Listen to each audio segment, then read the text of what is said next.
बोलिए श्री कृष्ण भगवान की जय। ओम श्री परमात्मने नमः। श्रीमद् भगवत गीता के 11वें अध्याय का महात्म्य। तो श्री महादेव जी कहते हैं कि हे प्रिय, गीता के वर्णन से संबंध रखने वाली कथा एवं विश्वरूप अध्याय के पावन महात्म्य को श्रवण करो। विशाल नेत्रों वाली पार्वती, इस अध्याय के माध्यम का पूरा वर्णन नहीं किया जा सकता। इसके संबंध में सहस्त्रों कथाएं हैं। उनमें से एक यहाँ कही जाती है। प्रणीता नदी के तट पर मेघंकर नाम से विख्यात एक बहुत बड़ा नगर है। उसके प्रकार चार दीवारी और गोपुर द्वार बहुत ऊंचे हैं। वहीं बड़ी बड़ी विश्रामशालाएं हैं जिनमें सोने के खंबे शोभा दे रहे हैं।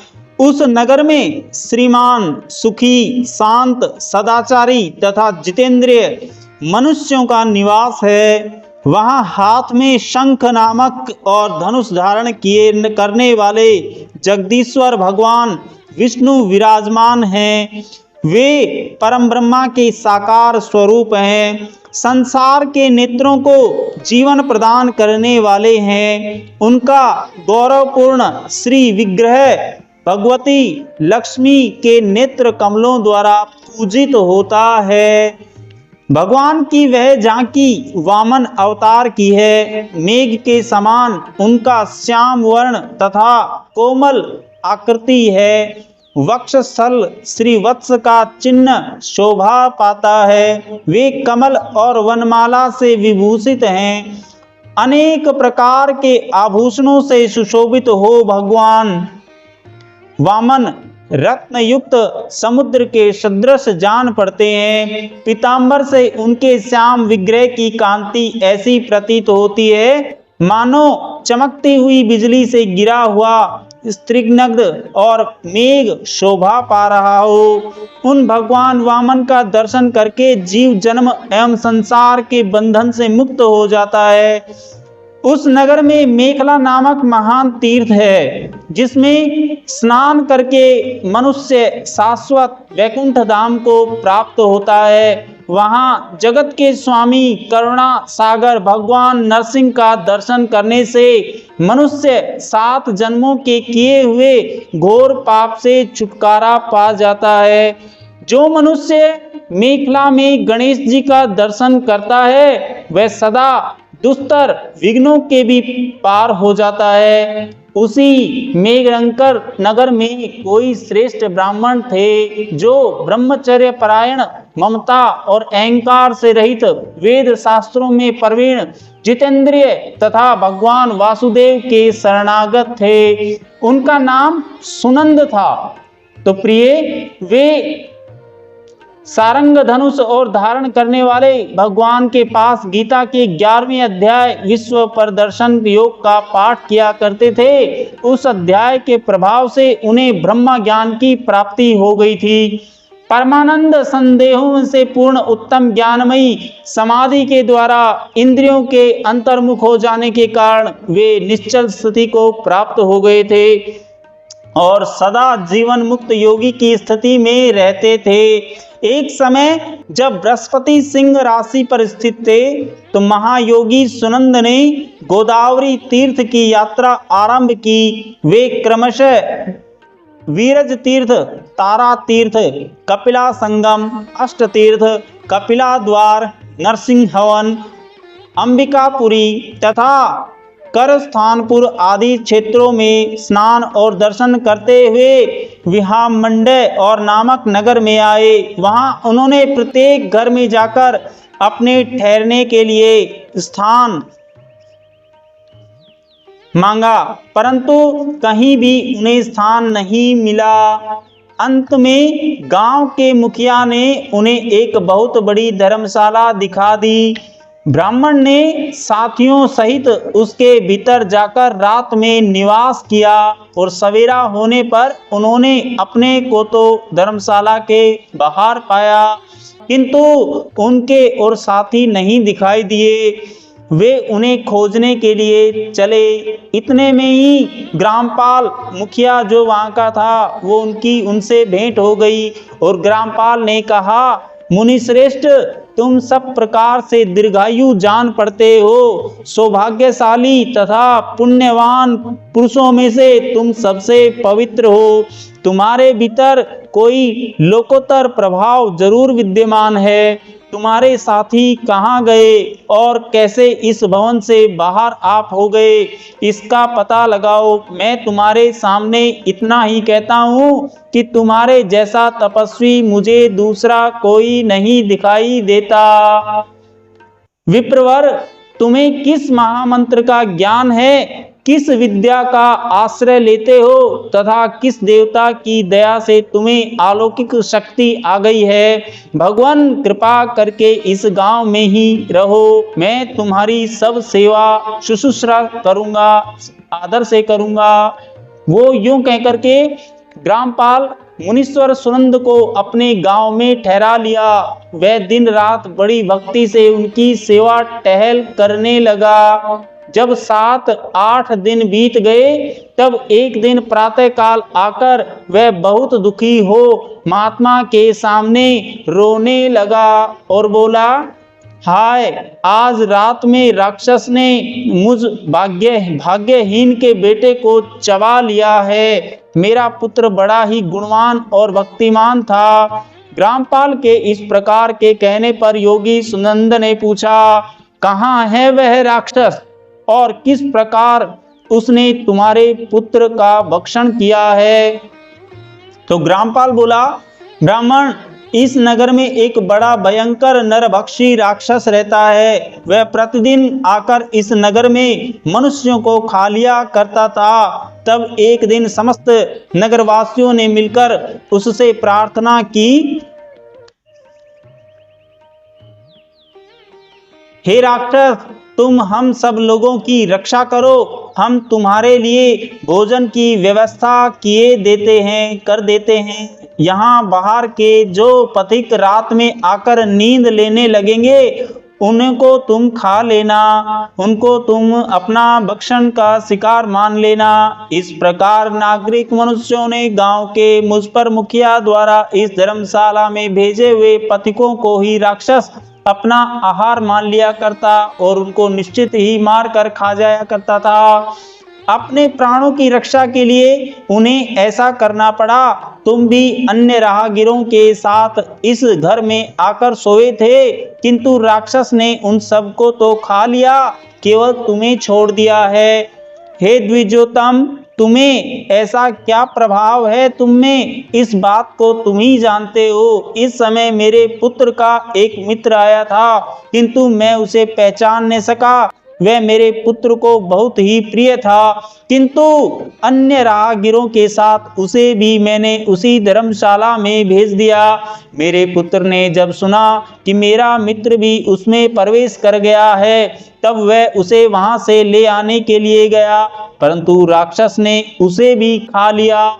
आज सवेरे मैंने बहुत दुखी होकर उस पिशाच से पूछा, ओ दुष्ट आत्मन, तूने रात में मेरे पुत्र को भी खा लिया। तुम्हारे पेट में पड़ा हुआ मेरा पुत्र जिससे जीवित हो सके, ऐसा कोई उपाय यदि हो तो बता। तो राक्षस ने कहा, ग्रामपाल, धर्मशाला के भीतर घुसे हुए तुम्हारे पुत्र के न जाने के कारण मैंने भक्षण किया है। अन्य पथिकों के साथ तुम्हारा पुत्र भी अनजान में ही मेरा ग्रास बन गया है। वह मेरे उदर में जिस प्रकार जीवित और रक्षित रह सकता है, वह उपाय स्वयं विधाता ने ही कर दिया है। तो जो ब्राह्मण सदा गीता के 11वें अध्याय का पाठ करता हो, उसके प्रभाव से मेरी मुक्ति होगी और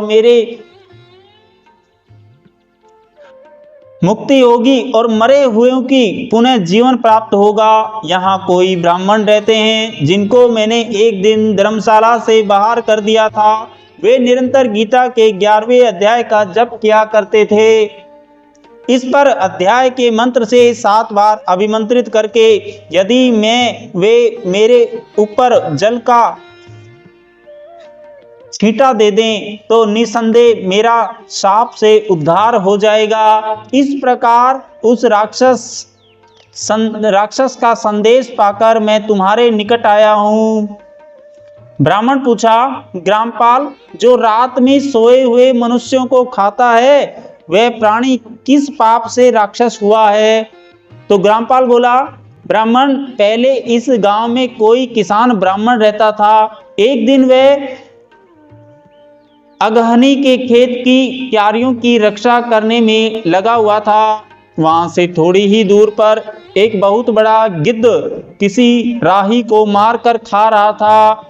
उसी समय तपस्वी कहीं से आ निकले, जो उसी राही को बचाने के लिए दूर से ही दया दिखाते आ रहे थे। गिद्ध उसी राही को खाकर आकाश में उड़ गया। तब तपस्वी ने कुपित होकर उस किसान से कहा, ओ दुष्ट हलवाहे, तुझे धिक्कार है, तू बड़ा ही कठोर और निर्दयी है। दूसरे की रक्षा से मुंह मोड़कर केवल पेट पालन के लिए धंधे में लगा है। तेरा जीवन नष्ट प्राय है। अरे जो चोर, दाढ़ वाले जीव, सर्प, शत्रु, अग्नि, विष, जल, गिद्ध, राक्षस, भूत तथा बेताल आदि के द्वारा घायल हुए मनुष्यों की शक्ति होते हुए भी उपेक्षा करता है, वह उनके वध का फल पाता है। जो शक्तिशाली होकर भी चोर आदि के चंगुल में फंसे हुए ब्राह्मण को छुड़ाने की चेष्टा नहीं करता, वह घोर नरक में पड़ता और पुनः भेड़ियों की योनि में जन्म लेता है। जो वन में मारे जाते हुए तथा गृध और व्याघ्र की दृष्टि में पड़े हुए जीवन की रक्षा के लिए छोड़ो छोड़ो की पुकार करता है, वह परम गति को प्राप्त होता है। जो मनुष्य गौओं की रक्षा के लिए व्याघ्र, भील तथा दुष्ट राजाओं के हाथ से मारे जाते हैं, वे भगवान विष्णु के उस परम पद को पाते हैं जो योनियों के लिए भी दुर्लभ है। सहस्त्र अश्वमेघ और 100 वाजपेयी यज्ञ मिलकर शरणागत रक्षा की 16वीं कला के बराबर भी नहीं हो सकते। दीन तथा भयभीत जीवन की उपेक्षा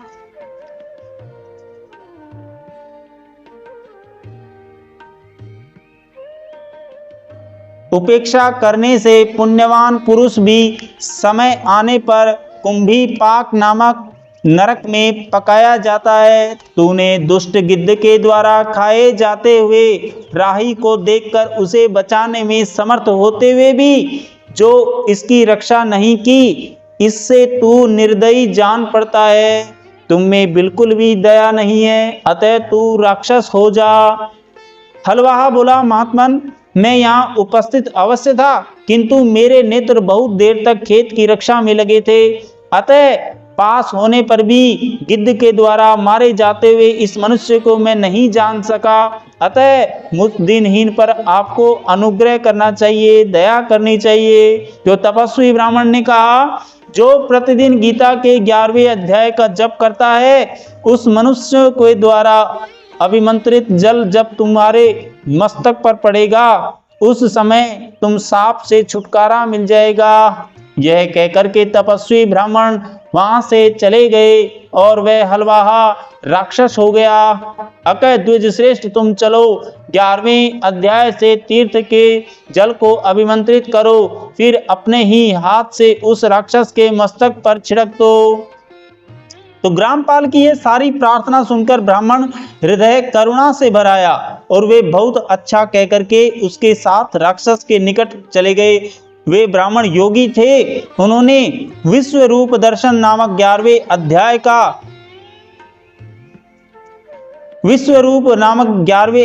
से जल अभिमंत्रित करके उस राक्षस के मस्तक पर डाल दिया और गीता के 11वें अध्याय के प्रभाव से वह सांप से मुक्त हो गया और उसने राक्षस देह का परित्याग करके चतुर्भुज धारण कर लिया। और चतुर्भुज रूप धारण करके उसने जिन शास्त्रों को पथिकों का भक्षण किया था, वे भी शंख चक्र और गदा धारण किए चतुर्भुज रूप में हो गए। तत्पश्चात वे सभी विमान पर आरूढ़ हुए। इतने में ही ग्रामपाल ने राक्षस से कहा, निशाचर, मेरा पुत्र कौन है, उसे दिखाओ। उसके यूं कहने पर दिव्य बुद्धि वाले राक्षस ने कहा, ये जो तमाल के श्याम वर्ण और जो 4 भुजाधारी माणिक्य में मुकुट से सुशोभित तथा दिव्य मणियों के से बने हुए कुंडलों से अलंकृत है।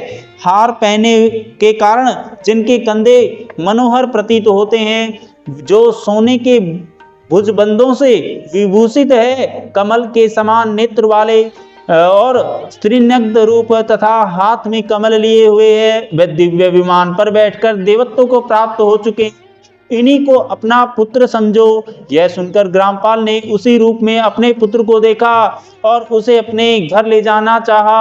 यह देखकर उसका पुत्र हंस पड़ा और इस प्रकार कहने लगा। पुत्र बोला, ग्रामपाल, कई बार तुम भी मेरे पुत्र बन चुके हो,